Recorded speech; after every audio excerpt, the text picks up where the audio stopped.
आता एक महत्वाची बातमी, शेतकऱ्यांना 2 लाख रुपयांपर्यंतचे कर्जमाफ, महात्मा फुले कर्जमाफी योजनेचा लाभ घेतलेल्यांना सुद्धा दिलासा मिळाला आहे। 50,000 रुपयांची मर्यादा असलेल्या शेतकऱ्यांनाही कर्जमाफ देण्यात येणार आहे। महाराष्ट्रात पुण्यश्लोक अहिल्यादेवी होळकर शेतकरी कर्जमाफी योजनेअंतर्गत शेतकऱ्यांना 2 लाख रुपयांपर्यंतचे कर्जमाफ करण्यात येत आहे। मागील महात्मा फुले कर्जमाफी योजनेचा लाभ घेतलेल्या आणि 50,000 रुपयांची मर्यादा असलेल्या शेतकऱ्यांनाही आता 2 लाख रुपयांपर्यंतचा लाभ देण्याची घोषणा मुख्यमंत्र्यांनी केली। यावरून काही राजकीय प्रतिक्रिया आल्या, पाहूया। या कर्जमाफीमधल्या ज्या अटी होत्या त्या अटी काढून टाकायला कमी केल्या, 50,000ची अट देखील काढून टाकली। त्यामुळे लाखो शेतकऱ्यांना 2 लाखापर्यंतचं कर्ज जे आहे ते त्यांचं माफ होणार आहे। हा मोठा दिलासा आपल्या बळीराजाला शेतकऱ्यांना महायुतीने आमच्या सरकारने दिलेला आहे। खरं तर आता कर्जमुक्तीचा हा प्रवास एकंदरीत जो आम्ही वर्षभर चालवला आणि या सगळ्याच्यामध्ये 29-30ला कदाचित होणारी कर्जमाफी आपण आज खेचून आणली।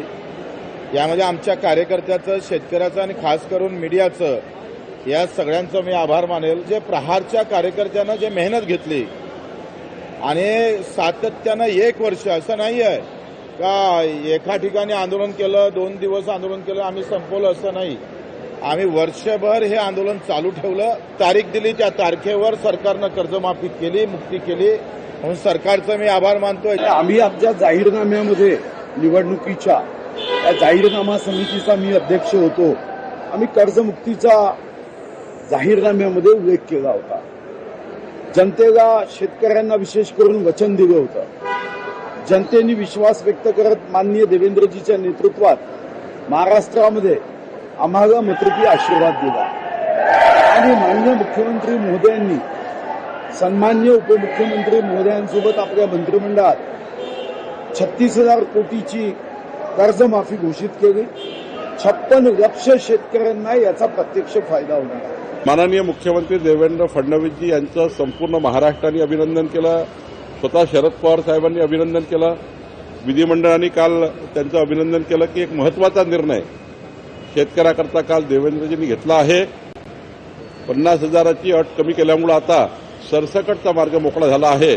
निश्चितपणे महाराष्ट्राकरता आनंदाची गोष्ट आहे। सरकारकडनं GR मध्ये बदल केला गेला नाही, आयकर विभागाचं कारण देऊन अजून काही वेळ याच्यामध्ये जर सरकारने घेतला नाही तर घेण्याची भूमिका दाखवली तर मग महिन्याअखेरीस आम्हाला पर्याय राहणार नाही। मग अजून एक मोठं आंदोलन हे आम्हाला तिथं उभं करावं लागेल। त्यामुळे सरकारला विनंती आहे, आयकर विभागाला आम्ही माहिती मागितली आहे, आयकर विभागाकडनं माहिती येणार आहे, म्हणून तुम्ही थांबाल तर हे शेतकऱ्यांवर अन्यायकारक होणार आहे। कारण का ही कर्जमाफी झाली नाही तोपर्यंत नवीन कर्ज शेतकऱ्याला मिळणार नाही। 7/12 कोरा करणार म्हणता म्हणता सरकार अटी शर्ती सहित काही प्रमाणात कर्जमाफी करण्यापर्यंत आलं आणि त्याला सुद्धा तारीख पे तारीख 30 जून आली, 5 जुलै झालं आणि आता तारीखच नाही। आणि कारण का तर केंद्र सरकारकडून ITRचे आकडे मागवले आहेत। सरकार जो दावा करतंय की आम्ही फार मोठ्या प्रमाणामध्ये शेतकऱ्याला दिलासा दिलाय, हे सगळं खोटं आहे आणि याच्यातून अंशतः दिलासा मिळाला आहे, एवढंच या कर्जमाफीचा अर्थ आहे। आणि तेही वेळेवर मिळालं तर, कारण त्याचा आता सिबिल खराब झालेला आहे, बँका दारात उभा करत नाहीत आणि मग नवीन शेती करायचं कसं, असा प्रश्न शेतकऱ्यांच्या समोर पडलेला आहे। लोकशाही मराठी ऐका, पहा, जागरूक रहा।